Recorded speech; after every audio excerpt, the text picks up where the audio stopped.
কি ভাবছিস? ভুলে গেছি? পুরোপুরি সত্য না হলেও আংশিক সত্য। ভুলে যাইনি, তবে ভুলে যাওয়ার চেষ্টা করেছি।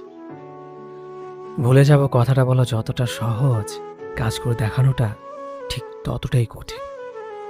সত্যি, ভুলে যাওয়া কোনো সহজ কাজ নয়। কারণ ভালো অনুভূতিগুলো থেকে মন্দ অনুভূতিগুলো আমাদের বেশি মনে থাকে।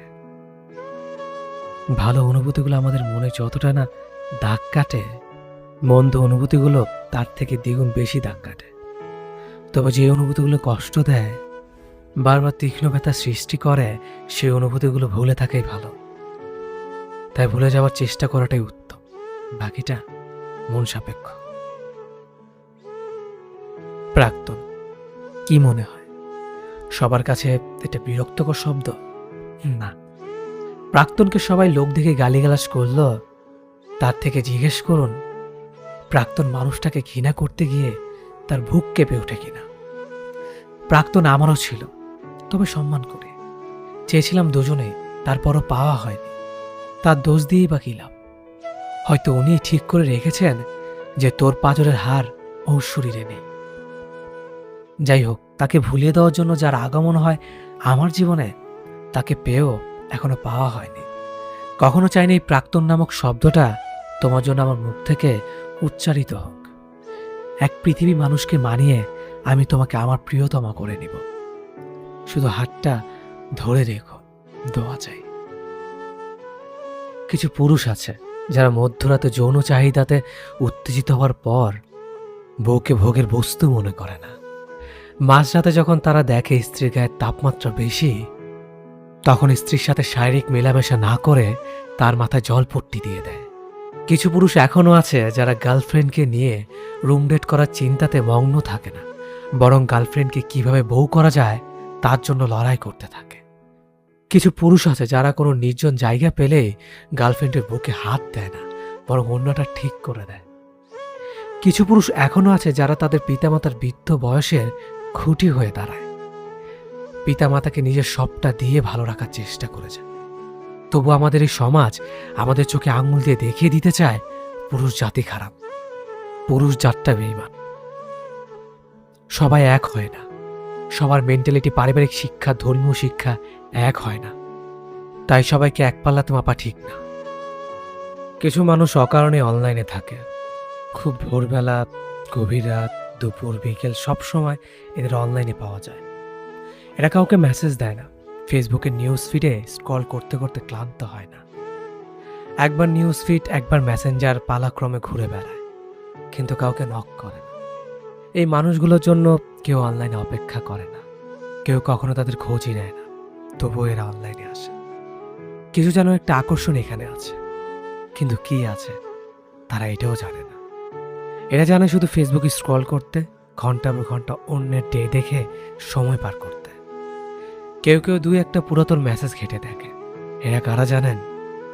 ভিতর থেকে খুব নিঃসঙ্গ, খুব একা। অনলাইনের জগতে তাদের আহামরি টাইপ বন্ধু নেই, প্রেমিকা নেই, প্রেমিক নেই, তবুও তারা অনলাইনে আসে, কারণ মেসেজের আশা এরা করে না। কেউ এদের থেকেও মেসেজের আশা করে না। অনেকেই মনে করে এরা হয়তো সারাক্ষণ অনলাইনে প্রেম করতে আসে, অন্যকে ইনবক্সে বিরক্ত করার জন্য অ্যাক্টিভ থাকে, কিন্তু প্রকৃতপক্ষে তারা প্রেম থেকেও দূরে থাকে। একাকিত্ব নিয়ে তারা যেমন অনলাইনের কোন ঘুরে বেড়ায়, ঠিক সে একাকিত্বকে সঙ্গী করে ঘুমিয়ে যায়। কেউ তাদের না, তারা কারো না, তারা শুধু প্রচন্ড রকম নিঃসঙ্গ। কিছু মানুষ আছে যারা অল্পতেই রেগে যায়। এই রেগে যাওয়া মানুষগুলোকে আমরা অনেকে পছন্দ করি না। এদের দেখলে বিরক্তি একটা ভাব চলে আসে, মনে মনে ভাবি এদের মন বলতে কিছু নেই নাকি। অথচ আমরা জানি না যে এই রাগী মানুষগুলোই প্রকৃতপক্ষে ভালো মানুষ। কিন্তু রাগী মানুষগুলো খারাপ না। রাগী মানুষেরা নিজেদের চরিত্রে সহজে দাগ লাগতে দেয় না। এতে যাই হোক না কেন, এদের ব্যক্তিত্ব যতটা নিখুঁত, ঠিক ততটাই প্রখর। এরা সহজে হারতে শেখেন। রাগ সবসময় খারাপ অর্থ বহন করে না। মাঝে মাঝে রাগের মধ্যেও নিজের ব্যক্তিত্বকে তুলে ধরা যায়। তবে অকারণে রাগ করা কিংবা অল্পতেই রেগে যাওয়া খুব খারাপ। এসব রাগের কোনো মূল্য নেই। এসব রাগ হলো এক ধরনের ছেঁচড়ামি। রাগী মানুষগুলো যা বলবে সব তোমার সামনেই বলবে। ভালো করলে ভালো বলবে, খারাপ করলে খারাপ। এরা সামনে তালি আর পেছনে গালি দেয় না, যা বলবে সব মুখের ওপর বলবে। শুধুমাত্র এই কারণেই তারা অনেকের কাছে খারাপ হয়ে যায়। যার রাগ যত বেশি, তার মনে ভালোবাসা ততটাই বেশি। যার রক্ত যতটা গরম, তার মনও ততটাই নরম।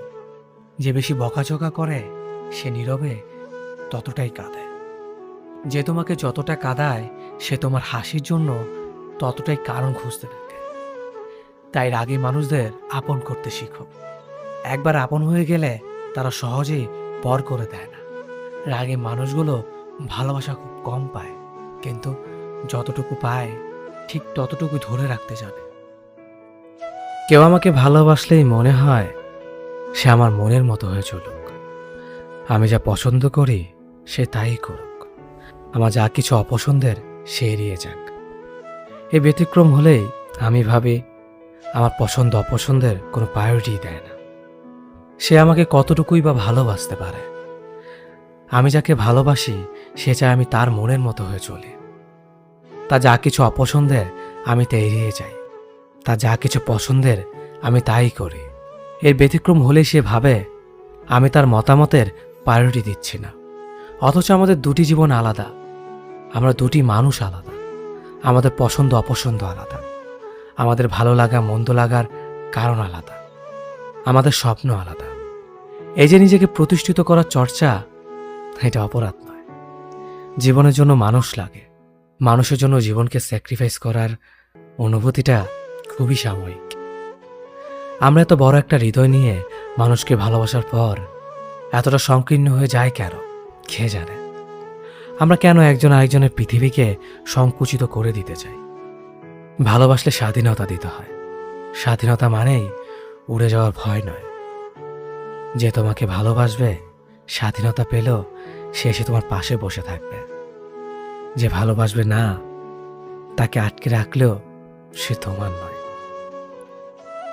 কেউ যদি তোমার সাথে কথা না বলে থাকতে পারে, তবে তার সাথে কথা বলার জন্য পাগলামিগুলো ছেড়ে দাও।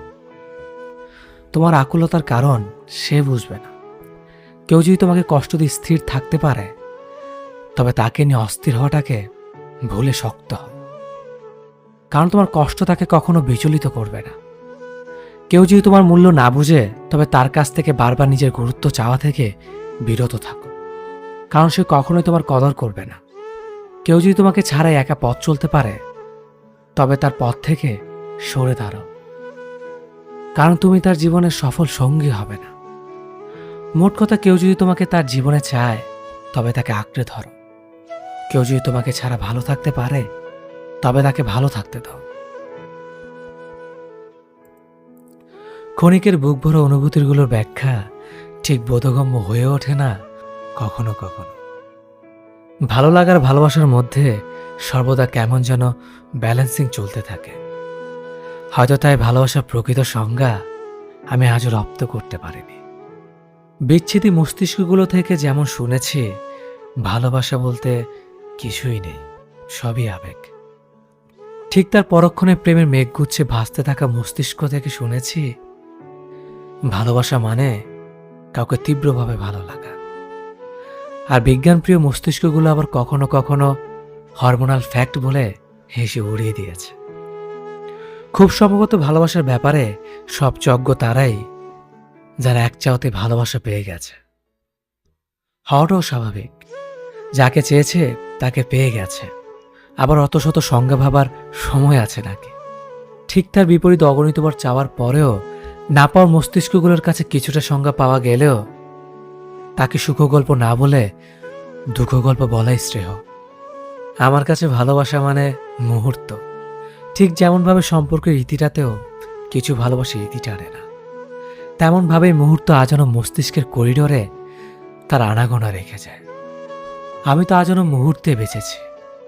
কে বলতে পারে, যদি ঠিক ন্যানোসেকেন্ড পরে আমি মস্তিষ্কটার ইতি ঘটে, তবে মুহূর্ত সে সম্ভবত চিরতর থেকে যাবে মাটির অন্তরালে 3.5 জায়গা দখল করে রাখা উচ্ছিষ্ট হৃদবাক্সটাতে। ঠিক সম্ভবত থেকে যাবে মস্তিষ্কের ইতির বিপরীত ঘটলে। কোন এক নিঝুম বৃষ্টির রাতে জানলার পর্দা সরাতে থাকা এক শান্ত শীতল বাতাসে।